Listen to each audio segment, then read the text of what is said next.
guys, so nandito na nga po pala ako sa school. So waiting nga po pala ako sa isang subject namin ngayong umaga.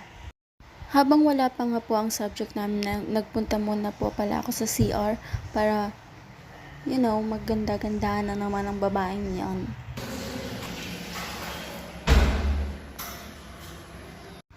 So fast forward nga po, nakapasok na po kami ngayon sa unang subject namin.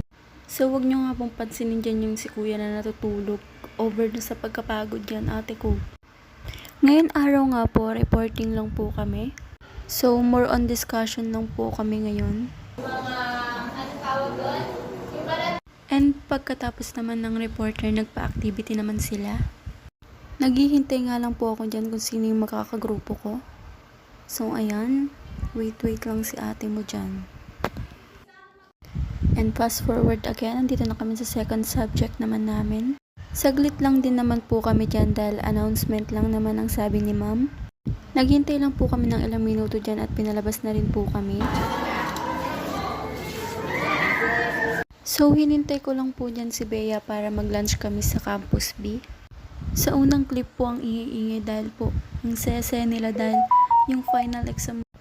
Dahil sinabi sa amin if ano yung final exam namin.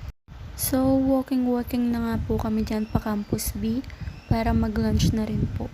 Nag-iisip na nga rin po kung ano ilalunch ko dyan eh. So hindi ko na nga na-video yung pagkain namin.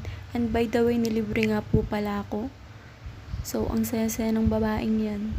And tumambay na rin po kami dyan dahil mahaba-haba ang vacant namin. Kaya na-retouch lang si Bea dyan.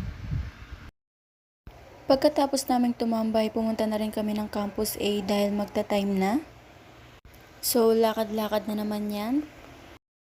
So nandito na nga po pala kami sa room namin. So sa punong pandayan, ayan po, dyan po kami nag-PPE. Pagdating nga namin, konti pa lang mga klase namin. And nagla-lunch pa daw po ang iba. Pinagre-review nga po pala kami ni Sir Jan dahil meron pong quiz. Fast forward, tapos na nga po pala kami mag-quiz. Ayan ang score ng ate mo, di pa umabot. Pauwi na nga po ako dyan dahil tapos ng subject namin. Nag-video lang muna ako dyan. And by the way, inaantay ko nga po pala si Bea. Nagpasama nga po pala muna siya sa akin sa CR bago daw po ako umuwi. Natutuwa nga ako dyan dahil ang ganda-ganda ng camera ko that time. So fast forward na naman. So pauwi na nga po pala ako dyan.